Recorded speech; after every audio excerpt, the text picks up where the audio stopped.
दोस्तों एक बार फिर से टेलीकॉम सेक्टर पर काले बादल घिराए हैं क्योंकि जियो ने अपने सभी प्लान्स ऑलमोस्ट 25% से बढ़ा दिए हैं। हाँ, वही जियो जो 2016 में फ्री में इंटरनेट बांट रहा था, आज वो लोगों की सिरदर्दी का कारण बना हुआ है। और इससे भी बड़ी प्रॉब्लम ये है कि जियो के पीछे पीछे एयरटेल और वीआई ने भी अपने प्राइसेस बढ़ा दिए। तो ऐसे में एक आम आदमी को तो दिक्कत होगी क्योंकि यही तीन कंपनीज मिलकर ही तो इंडिया का 90% टेलीकॉम सेक्टर कंट्रोल करती है। तो अब क्या लोगों को महंगे रिचार्ज करवाने पड़ेंगे? इस बार शायद ऐसा नहीं होगा क्योंकि इस संकट की घड़ी में अब मार्केट में बीएसएनएल उतर आया है, एकमात्र ऐसी कंपनी जिसे गवर्नमेंट कंट्रोल करती है। और आजकल तो पब्लिक भी इसके सपोर्ट में है। सोशल मीडिया पर हर जगह बीएसएनएल हैशटैग्स ट्रेंड कर रहे हैं। भारी मात्रा में लोग अपने सिम कार्ड्स बीएसएनएल में पोर्ट करवा रहे हैं। तो क्या ऐसा हो सकता है कि 10 साल बाद एक बार फिर से बीएसएनएल का दौर आने वाला है? क्या एक बार फिर हमें सस्ते प्लान्स देखने को मिलेंगे, वो भी अच्छे इंटरनेट के साथ? इसके बारे में तो हम बात करेंगे, साथ ही जानेंगे कि बीएसएनएल इतने टाइम मार्केट से गायब क्यों था और अब बीएसएनएल का वापस आना जरूरी क्यों है, क्यों लोगों की उम्मीदें भी इस बार ज्यादा है, और सबसे इम्पोर्टेंट बीएसएनएल की वापसी में टाटा का क्या रोल है। बीएसएनएल यानी भारत संचार निगम लिमिटेड, ये एक गवर्नमेंट एंटरप्राइज है जिसकी शुरुआत ब्रिटिशर्स के टाइम पे हुई थी। कंपनी ने 1854 में टेलीग्राफ सर्विस से शुरुआत की थी और पहले 135 साल तो इन्होंने सिर्फ टेलीग्राम ही भेजे। फिर 1990s में आकर बीएसएनएल ने लैंडलाइन सर्विस लॉन्च की, जिसमें घर की एक फिक्स्ड लोकेशन पर हम टेलीफोन सर्विस ले सकते थे, और ये भी सिर्फ उस टाइम के अमीर लोग ही अफोर्ड कर पाते थे। इसीलिए तो लैंडलाइन के आने के 10 साल बाद तक भी ज्यादातर लोग भारत में चिट्ठियां ही भेज रहे थे। बट 1999 में ये चीज बदली क्योंकि अब बीएसएनएल ने कॉपर वायर से भी लैंडलाइन सर्विस प्रोवाइड करनी स्टार्ट कर दी थी, जिससे कॉस्ट कटिंग हुई और आम लोग भी लैंडलाइन यूज करने लगे। आज बीएसएनएल के पास 9.5 मिलियन कस्टमर्स के साथ लैंडलाइन मार्केट का 47% मार्केट शेयर है। लैंडलाइन के बाद 2002 में बीएसएनएल ने अपनी नेटवर्क सर्विसेज यानी इंटरनेट लॉन्च किया। इन्होंने छोटे छोटे टाउन से लेकर बड़ी बड़ी सिटीज तक सब जगह अपने सिम कार्ड पहुंचाने चालू कर दिए और लोगों ने इनके सिम यूज भी किए क्योंकि इंटरनेट उस टाइम एक बिल्कुल ही नई चीज थी। फिर धीरे धीरे ये मार्केट में अपनी प्रेजेंस बढ़ाते चले गए, जिसके चलते ये आज इंडिया के 4th largest internet service provider बन चुके हैं। इंटरनेट के बाद बीएसएनएल ने ब्रॉडबैंड सेक्टर में एंट्री ली। ब्रॉडबैंड भी एक फिक्स्ड लाइन कनेक्शन होता है जिसमें आपको high speed internet service provide की जाती है। खैर आजकल तो ये हर कोई यूज कर रहा है, बट उस टाइम सिर्फ बड़े बिजनेसेस ही इसे अफोर्ड कर पाते थे और जगह चाहे कोई भी हो कैसी भी हो, बीएसएनएल हर जगह पहुंच जाता था। तो ऐसे step by step BSNL India की मार्केट में घुसा और किंग बन के बाहर निकला। पर सोचने वाली बात यह है कि अगर बीएसएनएल के पास कस्टमर्स थे, पैसे थे और मार्केट में इनकी मोनोपोली भी थी, तो इन्होंने ऐसी कौन सी गलतियां कर दी जो आज ये मार्केट से ऑलमोस्ट गायब हो चुके हैं। तो देखो, इन्होंने 4 मेजर गलतियां की। पहली, नो अपग्रेडेशन। बीएसएनएल की सबसे बड़ी प्रॉब्लम थी इनकी स्लो टेक्नोलॉजी। जहां एक तरफ टेलीकॉम मार्केट में हाई स्पीड 4G और 5G टेक्नोलॉजीज आ रही थी, वहीं दूसरी तरफ बीएसएनएल अभी 3G की तैयारी कर रहा था। और पहले का तो छोड़ो, आज भी मेजॉरिटी ऑफ रूरल एरियाज में अगर आप गवर्नमेंट ऑफिसेज में जाओ तो वहां आपको बीएसएनएल का 3G इंटरनेट ही देखने को मिलेगा। तो इसी स्लो टेक्नोलॉजी की वजह से बीएसएनएल पीछे रह गया और जिन प्राइवेट कंपनीज ने 4G 5G प्रोवाइड किया वो इनसे आगे निकल गए। इसके बाद बीएसएनएल की दूसरी गलती थी फाइनेंशियल लॉसेस। 2010 में बीएसएनएल के पास 3 लाख से ज्यादा एम्प्लॉइज थे और उन सब की फिक्स्ड सैलरी जा रही थी। हालांकि कंपनी में लॉसेस होने शुरू हो चुके थे, बट सरकारी कंपनी होने के कारण वो कंटिन्यूअसली पैसा लगाते रहे। प्रॉफिट हो ना हो, रेवेन्यू आए ना आए, पर एम्प्लॉइज को सैलरी हर मंथ जा रही थी, जिसके चलते कंपनी में एक ऐसा टाइम आ चुका था जब इनके 60% एक्सपेंडिचर तो एम्प्लॉइज की सैलरी में ही जा रहे थे। इसके अलावा भी बहुत सारे लॉसेस और स्कैम्स बीएसएनएल में आए दिन होते रहते थे, जैसे कि फॉर्मर टेलीकॉम मिनिस्टर दयानिधि मैरन पर भी ये आरोप लगा था कि वो बीएसएनएल का नेटवर्क अपनी प्राइवेट डीटीएच कंपनी के काम में ले रहे थे।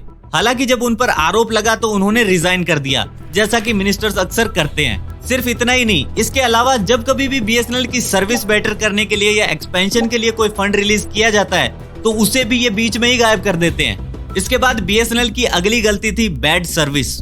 बीएसएनएल उस टाइम मोनोपोली में था, यानी मेजॉरिटी टेलीकॉम सेक्टर इन्हीं के हाथ में था, तो इन्होंने सर्विस पर ध्यान देना ही बंद कर दिया। और यहाँ मैं कोई एक पर्टिकुलर सर्विस की बात नहीं कर रहा, मैं सभी सर्विसेज की बात कर रहा हूँ। फिर चाहे वो कस्टमर सपोर्ट हो, नेटवर्क कवरेज हो, इंफ्रास्ट्रक्चर हो या फिर कुछ और, इन्होंने हर जगह सर्विस खराब की।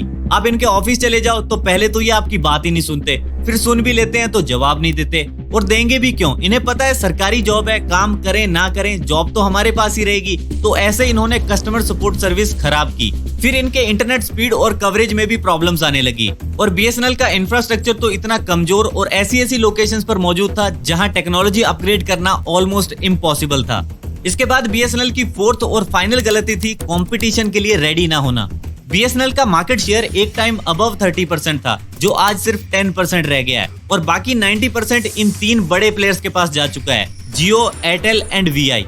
अब इसके पीछे भी 2 कारण हैं। पहला तो ये कि लिबरलाइजेशन की वजह से बहुत सारे प्राइवेट टेलीकॉम ऑपरेटर्स मार्केट में आ गए थे, फिर ये सर्विस और स्पीड दोनों अच्छी देने लगे, और वो भी सेम प्राइस पर। तो लोगों ने बीएसएनएल को छोड़ा और इन प्राइवेट कंपनीज के सिम कार्ड्स खरीदने चालू कर दिए। इसके बाद दूसरा बड़ा कारण जिसकी वजह से बीएसएनएल वापस नहीं आ पाया वो था जियो। जियो ने अपने फ्री इंटरनेट के साथ मार्केट में तूफान ला दिया था। बीएसएनएल तो छोड़ो, टाटा डोकोमो, वीडियोकॉन और एयरसेल जैसी बहुत सी कंपनीज बंद हो गई थी, और आइडिया और वोडाफोन भी गठबंधन की वजह से बच गई थी। तो एक तरह से बीएसएनएल को मार्केट से बाहर करने में जियो का बहुत बड़ा हाथ था। बट क्या हो अगर मैं आपको कहूँ कि जियो की वजह से ही बीएसएनएल अब वापस भी आने वाला है। अब वापस कैसे आएगा उससे पहले हमें ये समझना होगा कि बीएसएनएल वापस चाहिए ही क्यों। देखो, टेलीकॉम मार्केट की अभी जो हालत है वो हम सब जानते हैं। जियो ने अपने प्राइसेस बढ़ा दिए हैं, और पीछे पीछे एयरटेल और वीआई ने भी ऐसा ही किया है। अब ऐसे में इन तीनों प्राइवेट कंपनीज की एक मोनोपोली क्रिएट हो चुकी है, जिसे एक पब्लिक कंपनी ही ब्रेक कर सकती है। इसीलिए बीएसएनएल का वापस आना जरूरी है। और चलो, अगर जियो की मोनोपोली ना भी होती तो भी क्या हमें बीएसएनएल की जरूरत नहीं है? क्या इंडिया में एक ऐसी टेलीकॉम कंपनी नहीं चाहिए जिस पर लोग भरोसा कर सके? मेरे हिसाब से किसी भी नेशन के लिए एक तगड़ी पब्लिक कंपनी का होना बहुत जरूरी है। और आप खुद सोचो, अगर इंडिया जैसी इतनी बड़ी इकोनॉमी सिर्फ प्राइवेट कंपनीज के भरोसे बैठी रही तो ये आत्मनिर्भर भारत का सपना सच कैसे होगा?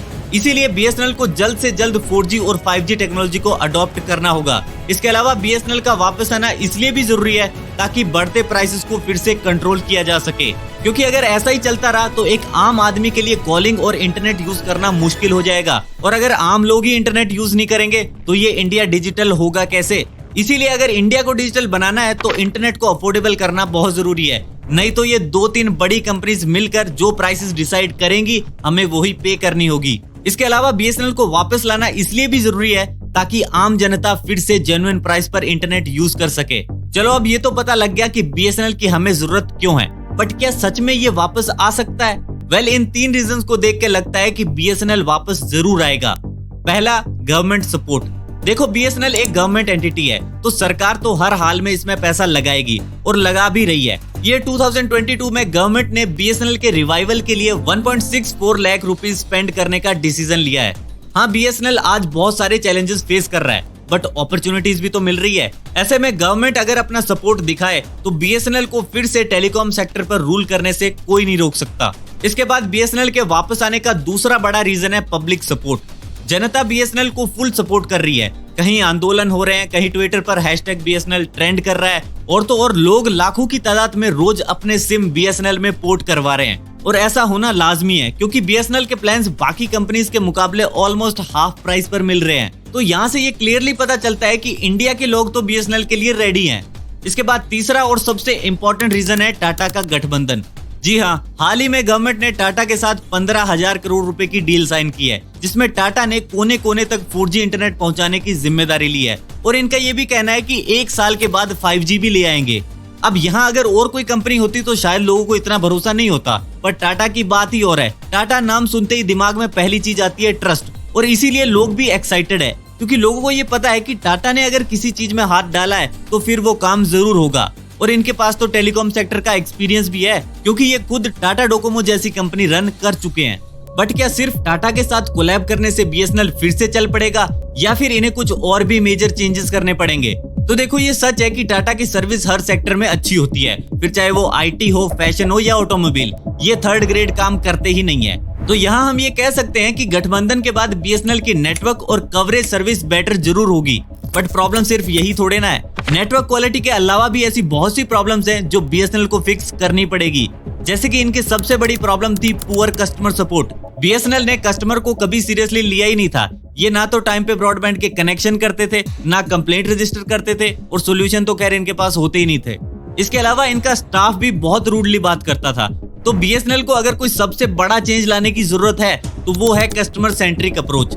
इन्हें ये सीखना होगा कि कस्टमर को रिटेन और मैग्नेटाइज कैसे किया जाता है, कैसे उन्हें क्विक सॉल्यूशन प्रोवाइड किया जाता है और कैसे उनकी प्रेफरेंसेस को समझा जाता है। साथ ही ये जो गवर्नमेंट जॉब को एक जिंदगी भर का आराम समझ लेते हैं ना, इस मेंटेलिटी को भी चेंज करना होगा, क्योंकि BSNL में एम्प्लॉइज की ये बेसिक मेंटेलिटी बन चुकी है कि हम कैसा भी काम करें, हमारी जॉब तो फिक्स है, हमें कौन निकालेगा यहाँ से। और इसी चीज की वजह से सर्विस भी खराब होती है और सैलरी भी पूरी जाती है। इसके बाद दूसरा बड़ा चेंज जो इन्हें लाना होगा वो है फाइनेंशियल स्टेबिलिटी। BSNL अगर इसी तरह अनडिजर्विंग लोगों को फ्री की सैलरी देते रहेंगे तो फाइनेंसेस को खराब होने से कोई नहीं रोक सकता। इसके अलावा आए दिन कंपनी में जो स्कैम्स होते रहते हैं उन्हें भी बंद करना होगा। साथ ही इन्हें यह समझना होगा कि ये ऐसी कौन सी सिली मिस्टेक्स कर रहे हैं जिनकी वजह से इनकी ऑपरेटिंग कॉस्ट हमेशा हाई रहती है, जिसे कंट्रोल में लाना बहुत जरूरी है। BSNL ने ऐसे स्मॉल टाउन्स और विलेजेस में कनेक्शन किए हुए हैं जहां अब ज्यादातर लोग इनकी सर्विस ही नहीं ले रहे, बट ये अपनी स्ट्रेटेजीज चेंज नहीं करते।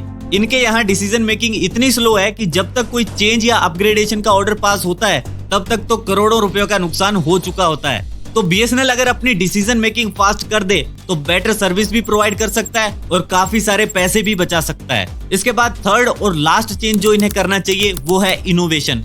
जरा 2 मिनट के लिए BSNL के बारे में सोचो, देखो दिमाग में क्या आता है। आपके दिमाग में एक ऐसी कंपनी की इमेज बनेगी जो स्लो काम कर रही है, पुराना सा इंफ्रास्ट्रक्चर है, मरी मरी सी इंटरनेट की स्पीड है और कुछ आलसी से एम्प्लॉइज है। अब ये इमेज कहीं ना कहीं सच भी है, क्योंकि BSNL में इनोवेशन का कल्चर ही नहीं है। यहाँ सोल्यूशन की बात नहीं होती, ग्रोथ की बात नहीं होती, यहाँ तक कि अच्छी सर्विस की भी बात नहीं होती। एम्प्लॉइज बस जैसे तैसे करके जॉब पर आ जाते हैं, फिर जब टाइम पूरा हो जाता है तो निकल लेते हैं। यानी इन्होंने ऐसे लोगों को हायर कर रखा है जो ना तो कोई रिस्पॉन्सिबिलिटी समझते हैं और ना ही इनका कोई एम्बिशन है। अब ऐसे लोगों के साथ अब कंपनी को आगे नहीं लेके जा सकते, स्पेशली जब मार्केट में जियो और एयरटेल जैसे कॉम्पिटिटर्स मौजूद हो। इसीलिए BSNL को अपनी इनोवेशन स्ट्रेटेजीज पर काम करने की खास जरूरत है, तभी जाकर ये फिर से मार्केट को रूल करने के काबिल बन पाएंगे। तो दोस्तों आज की इस वीडियो में बस इतना ही। वीडियो पसंद आई हो तो लाइक और शेयर कर दीजिए। मैं मिलता हूँ आपसे नेक्स्ट वीडियो में। धन्यवाद फॉर वॉचिंग।